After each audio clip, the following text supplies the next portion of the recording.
ಓಂ ಶಕ್ತಿದೇವಿ ಪೀಠ ಮಂದಿರದಲ್ಲಿ ವಿಶೇಷವಾಗಿ ಅಮಾವಾಸ್ಯೆ ದಿವಸ ಇವತ್ತು ನಾವು ಯಂತ್ರಗಳನ್ನು ಇಲ್ಲಿ ರೆಡಿ ಮಾಡಿ ಇಟ್ಟಿದ್ದೀವಿ. ಈ ಚಕ್ರಗಳನ್ನ ಜನ ಆಕರ್ಷಣೆನ ದೇವರ ಹತ್ರ ಇಟ್ಟು ನಾವು ಪ್ರಾಣ ಪ್ರತಿಷ್ಠಾಪನೆಯನ್ನು ಕೊಟ್ಟು ಇದನ್ನು ದಾನ ಆಕರ್ಷಣೆ ಜನ ಆಕರ್ಷಣೆ ಅಂತ ಈ ಯಂತ್ರವನ್ನು ಬರೆದು ಕೊಡ್ತೀವಿ.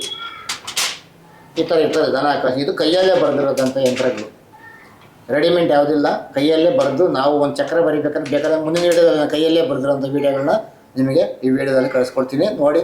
ನಿಮಗೆ ಎಲ್ಲೇ ಹೋದ್ರೂ ಕೈಯಲ್ಲಿ ಬರೆದ ಯಂತ್ರಗಳನ್ನ ಅದು ಶುಕ್ಲ ಪಕ್ಷದಲ್ಲಿ ಅಷ್ಟಮಿ ಈ ಥರ ಇರ್ತವೆ ಅಂತ ಒಳ್ಳೆಯ ದಿನಗಳಲ್ಲಿ ನೋಡಿ ಚಕ್ರಗಳನ್ನ ಬರೀಬೇಕಾಗುತ್ತೆ, ಬರೆದು ಒಂದಷ್ಟು ಇಟ್ಕೊಬೇಕಾಗುತ್ತೆ ಒಂದೇ ಸತಿ. ಆವಾಗ ಸಮಸ್ಯೆ ಬಂದಾಗ ಭಕ್ತಾದಿಗಳು ಅವ್ರಿಗೇನು ಸಮಸ್ಯೆ ಕೇಳ್ಕೊಂಬಂದರೆ ಜನಾಕರ್ಷಣೆ ಆಗ್ತಾಯಿದೆಯಾ, ಧನಾಕರ್ಷಣೆ ಆಗ್ತಾಯಿದೆಯಾ, ವ್ಯಾಪಾರದಲ್ಲಿ ತೊಂದರೆ ಆಗ್ತಾಯಿದೆಯಾ, ವ್ಯವಹಾರ ತೊಂದರೆ ಆಗ್ತಾಯಿದೆಯಾ, ಆ ಥರ ತೊಂದರೆಯಲ್ಲಿದ್ದರೆ ಇದನ್ನು ನಾವು ಚಕ್ರಗಳನ್ನ ರೆಡಿ ಮಾಡಿ ಕುಬೇರ ಯಂತ್ರ ಕೊಡ್ತೀವಿ, ಜನಾಕರ್ಷಣೆ ಕೊಡ್ತೀವಿ, ಸುದರ್ಶನ ಯಂತ್ರ ಇರ್ತವೆ, ಮತ್ತು ನರದೃಷ್ಟಿ ಯಂತ್ರ ಎಲ್ಲ ಥರ ಇರ್ತವೆ. ನಾವು ಯಂತ್ರಗಳು ಕೈಯಲ್ಲೇ ಬರೆದು ಕೊಡ್ತೀವಿ. ಒಳ್ಳೆ ಶುಕ್ರ ಪಕ್ಷ ಒಳ್ಳೆ ದಿನ ನೋಡಿ ಯಂತ್ರಗಳು ಬರೆದು ಈ ಯಂತ್ರಗಳನ್ನು ನಿಮಗೆ ಪೂಜೆ ಮಾಡೋಕ್ಕೆ ಮನೆ ಕೊಡ್ತೀವಿ. ಇವು ಇಟ್ಕೊಂಡಾಗ ನಿಮಗೆ ಜನ ಆಕರ್ಷಣೆ ಆಗುತ್ತೆ, ವ್ಯಾಪಾರ ಆಗುತ್ತೆ, ವ್ಯವಹಾರ ಆಗುತ್ತೆ, ಎಲ್ಲ ಕಡೆ ಏನೇ ಒಂದು ಬಿಸ್ನೆಸ್ ಆಗ್ತಾಯಿಲ್ಲ. ಎಷ್ಟೇ ನಾವು ಮಾಡಿರೂ ದೊಡ್ಡ ಅಂಗಡಿ ಇಟ್ಕೊಂಡು ನಾವು ಬಿಸ್ನೆಸ್ ಮಾಡ್ತೇವೆ, ಸಡನ್ನಾಗಿ ಮಾಡ್ತೀವಿ, ದೊಡ್ಡ ಅಂಗಡಿ ಹೋಟ್ಲ್ ನಡೆಸ್ತೀವಿ, ಸಡನ್ನಾಗಿ ಬಿದ್ದೋಯ್ತು, ಹೋಟ್ಲದಲ್ಲಿ ಬಿಸ್ನೆಸ್ ಮಾಡ್ತಾಯಿರ್ತಾರೆ, ಜನ ತುಂಬ ಬರ್ತಾಯಿರ್ತಾರೆ. ಕಣ್ಣು ದೃಷ್ಟಿ ಆದಾಗ ಜನ ದೃಷ್ಟಿ ಆದಾಗ ಅಕಸ್ಮಾತ್ ಮಾಟ ಮಂತ್ರ ಪ್ರಯೋಗ ಒಂದು ನಿಮ್ಮೆಣ್ಣು ತಗೊಂಡ್ರೆ ಏನಿಲ್ಲ, ಬೆಸ್ಟ್ ಮಾಟ ಮಂತ್ರ ಅವ್ರಿಗೆ ತಡೆ ಹಾಕ್ಬೇಕಂದ್ರೆ ಜನ ಆಕರ್ಷಣೆ ನಿಲ್ಲಿಸ್ಬೇಕಾದ್ರೆ ಒಂದು ನಿಮ್ಮೆಣ್ಣಿದ್ರೆ ಸಾಕು ಸ್ವಾಮಿಗಳೇ, ಒಂದೇ ಒಂದು ನಿಮ್ಮೆಣ್ಣು ಸಾಕು.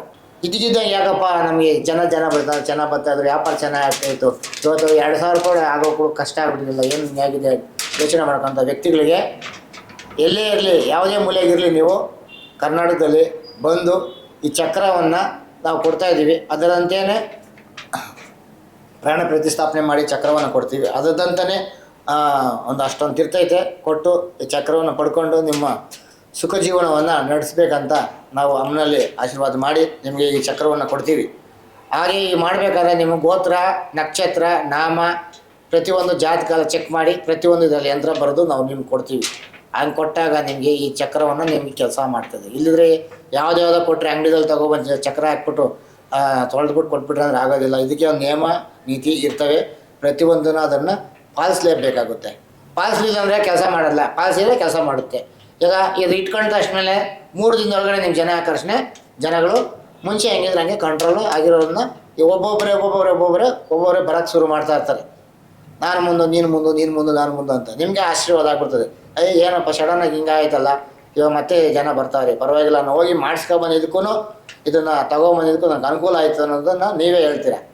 ಆ ಥರ ಇರ್ತದೆ ಇದರಲ್ಲಿ ಈ ಚಕ್ರಗಳನ್ನು.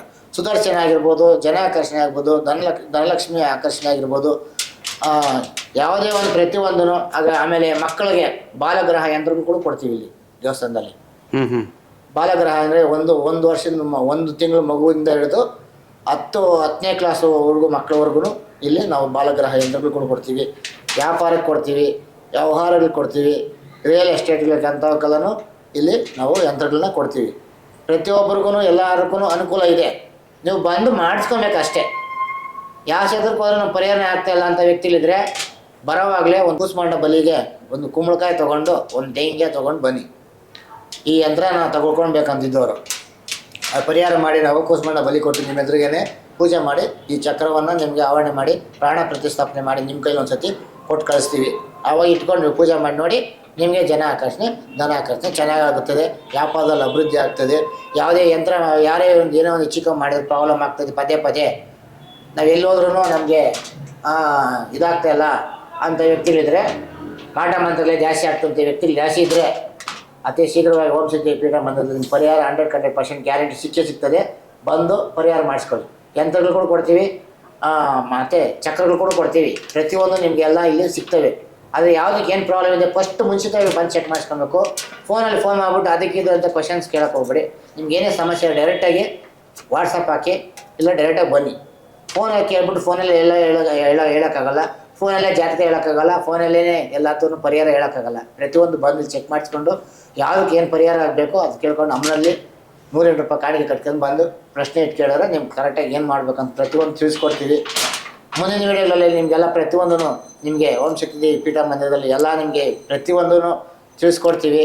ಇವಾಗೆಲ್ಲ ಯೂಟ್ಯೂಬು ಅದು ಇದು ಅಂತ ಹೋಗ್ತಾ ಎಲ್ಲ ದೇವಸ್ಥಾನಕ್ಕೂ ಎಲ್ಲ ಕಡೆ ಹೋಗಿ ನಿಮಗೆ ಪ್ರಾಬ್ಲಮ್. ಮುಂದಿನ ದಿನಗಳಲ್ಲಿ ಆ ಕಾಲದಲ್ಲಿ ಯಾವುದೂ ವೀಡಿಯೋಗಳು ಇರಲಿಲ್ಲ. ನಮ್ಮ ತಾತನವರು, ನಮ್ಮ ಅಪ್ಪನವ್ರ ಕಾಲದಲ್ಲಿ, ನಮ್ಮ ಅಜ್ಜಿ ತಾತನ ಕಾಲದಲ್ಲೆಲ್ಲ ಯಾವುದೂ ವೀಡಿಯೋಗಳೇನಿರಲಿಲ್ಲ. ಅವರೇ ಖುದ್ದಾಗಿ ಬರ್ತಾರೆ, ಇಂಥ ಕಡೆ ಮಾಡ್ತಾರೆ ಗೊತ್ತಾದರೆ ಅವರೇ ಹುಡ್ಕೊಂಡು ಬಂದು ಸಾಲ ನಿಂತು ಟೋಕನ್ ತೊಗೊಂಡು ಮಾಡ್ಕೊಂಡು ಹೋಗ್ತಾಯಿದ್ರು. ಇವಾಗ ವೀಡಿಯೋ ಬರೋದ್ರಿಂದ ಎಲ್ಲ ಕಡೆನೂ ಚಂಚಲ ಆಗ್ಬಿಟ್ಟಿದೆ. ಈ ಕಡೆ ಹೋಗೋದು, ಆ ಕಡೆ ಹೋಗೋದು, ಎಲ್ಲಿ ಹೋಗೋದು, ಇಲ್ಲಿ ಹೋಗೋದು. ನನಗೊಂದು 10 ಸತಿ ಫೋನ್ ಮಾಡಿರ್ತೀರಾ, ಬರ್ತೀನಿ ಅಂತ ಹೇಳ್ತೀರಾ, ನಾಳೆ ಬೆಳಗ್ಗೆ ಇನ್ನೊಂದು ಕಡೆ ಹೋಗಿರ್ತೀರ. ಅಲ್ಲಿ ಹೋಗಿ ಅಲ್ಲಿ ಸರಿಯಾಗಿಲ್ಲ ಅಂದರೆ ಮತ್ತೆ ತಿರ್ಗಾ ಒಂದು ವಾರ ಬಿಟ್ಬಿಟ್ಟು ಇನ್ನೊಂದು ಕಡೆ ಹೋಗಿ ಪುನಃ ಆಮೇಲೆ ಬಿಟ್ಬಿಟ್ಟು ತಿರ್ಗಾ ಹಿಂಗೆ ಬರ್ತೀರಿ. ಇವತ್ತು ಹಂಗೆ ಒಂದು ಕೇಸ್ ಬಂದಿತ್ತು. ಎಲ್ಲ ಕಡೆ ಒಂದು 10 ಸತಿ ಫೋನ್ ಮಾಡಿದೆ. ನವಂಬರಲ್ಲಿ ಫೋನ್ ಮಾಡಿದ್ದು, ಇವತ್ತು ಬಂದು ಹೋಗವ್ರೆ. ಹಾಗೆ ಬರಬೇಕಾದ್ರೆ ಒಂದು ಕಡೆ ಕಾನ್ಸೆಪ್ಟ್ ಇಟ್ಕೊಳ್ಳಿ. ಎಲ್ಲ ಕಡೆ ಹೋಗಿ ವೀಡಿಯೋ ನೋಡ್ಬಿಟ್ಟು ಅಂದರೆ ಎಲ್ಲ ಕಡೆ ವೀಡಿಯೋ ನೋಡ್ಬಿಟ್ಟು ಎಲ್ಲ ಕಡೆ ಮಾಡಲ್ಲ. ಪರಿಹಾರ ಮಾಡ್ತಾ ಇದ್ದಾರಾ ಅಂಥ ಕ್ಷೇತ್ರ ಇದ್ದರೆ ಹೋಗಬೇಕು. ಏನೋ ಮಾಡ್ತಾರೆ ಮೆಣಸಿನ್ಕಾಯಿ ಅರ್ದ್ಬಿಟ್ಟು ಕಟ್ಬಿಟ್ರೆ ಆಗಲ್ಲ ಅಂತಲ್ಲ. ಇನ್ನು ನಿಮಗೆ ಹತ್ರ ಶಕ್ತಿ ಇದ್ದರೆ ಮನೆಯಲ್ಲಿ ಮೆಣಸಿನ್ಕಾಯಿ ಹಾಕಿಬಿಟ್ಟು ಹೋಮ ಮಾಡ್ಕೊಳ್ಳೋಕ್ಕೆ ವ್ಯವಸ್ಥೆ ಮಾಡಿ. ಪ್ರತ್ಯಂಗಿರಿ ಹೋಮ ಮಾಡಿಸ್ಕೊಳ್ಳಿ, ಅನುಕೂಲ ಆಗ್ತದೆ. ನಾನೇ ಹೇಳ್ಕೊಡ್ತೀನಿ. ನಿಮ್ಗೆ ಮಾಡಿಸ್ಕೊಬೇಕು, ನಮ್ಗೆ ಗೊತ್ತಾಗ್ತಲ್ಲ. ಪ್ರತ್ಯಂಗಿರಿ ಹೋಮ ಮಾಡಿಸ್ಕೊಬೇಕಂದ್ರೆ, ದುರ್ಗಾ ಹೋಮ ಮಾಡಿಸ್ಕೊಬೇಕಂದ್ರೆ ನಮ್ಮನ್ನು ಕಾಂಟ್ಯಾಕ್ಟ್ ಮಾಡಿ. ಪ್ರತಿಯೊಂದು ನಾವು ಮಾಡಿಕೊಡ್ತೀವಿ. ಮನೆಗಳಿಗೆ ಅಷ್ಟಬಂಧನಗಳು ಮಾಡಿಕೊಡ್ತೀವಿ. ಹೊಸದಾಗಿ ಮನೆ ಕಟ್ಟೋರಿಗೆ ಅಷ್ಟಬಂಧನ ಮಾಡ್ತೀವಿ. ವಾಸ್ತು ಪ್ರಾಬ್ಲಮ್ ಇರ್ತದೆ, ಪದೇ ಪದೇ ವಾಸ್ತುದಲ್ಲಿ ದೋಷ ಬರ್ತಾಯಿದ್ರೆ ವಾಸ್ತು ಚಕ್ರ ಕೊಡ್ತೀವಿ, ವಾಸ್ತು ಅಷ್ಟಬಂಧನ ಮಾಡಿಕೊಡ್ತೀವಿ. ಮನೆಗಳಿಗೆ ಆಯಾಗಳು ನೋಡ್ಕೊಡ್ತೀವಿ. ಗುರುಪ್ರವೇಶ, ನಾಮಕರಣ ಪ್ರತಿಯೊಂದೂ ನಿಮಗೆ ಮಾಡಿಕೊಡ್ತೀವಿ. ಗುರುಪ್ರವೇಶ ಮಾಡಬೇಕಾದ್ರೆ ಮಾಡಿಕೊಡ್ತೀವಿ. ಗುರುಪ್ರವೇಶ ಮಾಡಬೇಕಾದ್ರೆ ನಿಮ್ಮ ಕುಲದೇವತೆ ಯಾವುದನ್ನು ಕರೆಕ್ಟಾಗಿ ಇನ್ಫಾರ್ಮ್ ಮಾಡಬೇಕಾಗುತ್ತೆ. ನಕ್ಷತ್ರ, ಗೋತ್ರ ಎಲ್ಲ ನನಗೆ ಕಳಿಸ್ಕೊಡ್ಬೇಕಾಗುತ್ತೆ. ನಾಮಕರಣ, ಗುರುಪ್ರವೇಶ ಯಾವುದೇ ಒಂದು ತೊಂದರೆಗಳು ಇರಿದ್ರೆ, ನಿಮ್ಮ ಮನೆಯಲ್ಲಿ ಪ್ರಾಬ್ಲಮ್ಸ್ ಇದ್ದರೆ ನನಗೆ ಕಾಂಟ್ಯಾಕ್ಟ್ ಮಾಡಿ. ನಾವು 100% ಗ್ಯಾರಂಟಿ ನಿಮಗೆ ನಿಮ್ಮ ಮನೆಯಲ್ಲಿ ಗುರುಪ್ರವೇಶ ಆಗಿರ್ಬೋದು, ಪ್ರತಿಯೊಂದು ನಿಮ್ಗೆ ಇಷ್ಟಪಟ್ಟಂಗೆ, ನಿಮ್ಗೆ ಸಂತೋಷ ಆದಂಗೆ ನಾವು ದೇವತೆಗಳನ್ನ ಕರ್ಕೊಂಬಂದಿಟ್ಟು ಪೂಜೆ ಮಾಡಿಕೊಟ್ಟು ನಿಮಗೆ ಎಲ್ಲ ಅರೇಂಜ್ಮೆಂಟ್ ಮಾಡಿ ಗುರುಪ್ರವೇಶವನ್ನು ಮಾಡಿಕೊಡ್ತೀವಿ. ಯಾರನ್ನ ಹೊಸದಾಗಿ ಮನೆ ಕಟ್ತಾಯಿದ್ರೆ ಗುರುಪ್ರವೇಶ ಆಗ್ತಾಯಿಲ್ಲ, ಮನೆ ಕಟ್ಟಿ ನಮಗೆ ಕಟ್ಟೋಕ್ಕೆ ಮನೆ ಪಾಯ ಹಾಕ್ಬಿಟ್ಟಿದ್ದೀವಿ, ಮನೆಯೇ ಒಣಗೂಡ್ತಾ ಇಲ್ಲ, ನಮಗೆ ಇದನ್ನು ಸಾಲ ಆಗ್ತಾನೆ ಐತೆ, ನಮಗೆ ಪದೇ ನಮಗೆ ಅನುಕೂಲನೇ ಆಗ್ತಾಯಿಲ್ಲ, ಎಷ್ಟೇ ಸಾಲ ಮಾಡಿದ್ರು ಅನುಕೂಲನೇ ಆಗ್ತದೆ, ನಮಗೆ ಸಾಲ ಮಾಡಿ ಸಾಕಾಗ್ಬಿಟ್ಟಿದೆ ಅಂತ ವ್ಯಕ್ತಿಗಳೇನಿದ್ದರೆ ಇಲ್ಲಿ ಬಂದು ಒಂದ್ಸತಿ ತೋರಿಸ್ಕೊಳ್ಳಿ. ಮನೆ ಕಟ್ಟೋದಕ್ಕೆ ವ್ಯವಸ್ಥೆಗಳು ಕೂಡ ನಾವು ಇಲ್ಲಿ ಪಾಯ ಆಯ ಕೊಡೋದು ನೋಡಿ ಹೇಳ್ತೀವಿ. ನಿಮ್ಗೇನೋ ಸಮಸ್ಯೆ ಇದ್ರೆ ನೋಡಿ ಹೇಳ್ತೀವಿ, ಚೆಕ್ ಮಾಡಿ ಹೇಳ್ತೀವಿ. ಆ ಜಾಗ ನಿಮ್ಗೆ ಬರ್ತದೆ, ಆ ಜಾಗದಲ್ಲಿ ಏನೋ ತೊಂದರೆ ಇದೆ ಪ್ರತಿಯೊಂದು ನೋಡಿ ಹೇಳ್ತೀವಿ. ಆ ಥರ ಏನಿದ್ರೆ ಮನೆಯಿಂದ ಬರೋ ಅಲ್ಲಿ ಜಾಗದಿಂದ ಒಂದು ಸ್ವಲ್ಪ ಮಣ್ಣು ತಗೊಂಡು ಬಂದರೆ ನೋಡಿ ಚೆಕ್ ಮಾಡಿ ಹೇಳ್ತೀವಿ. ಆ ಜಾಗ ನಿಮ್ಗೆ ಬರ್ತದೆ, ಆಗಲ್ಲ. ಆ ಜಾಗದಲ್ಲಿ ಏನೇನೋ ವಾಸ್ತು ದೋಷ ಪ್ರಾಬ್ಲಮ್ ಬರ್ತದೆ ಪ್ರತಿಯೊಂದು ನೋಡಿ ಹೇಳ್ತೀವಿ. ಚೆಕ್ ಮಾಡಿ ಕ್ಲೀನಾಗಿ ಹೇಳಿದಾಗ ನಿಮಗೆ ಇದು ಮಾಡಿಕೊಡ್ತೀವಿ.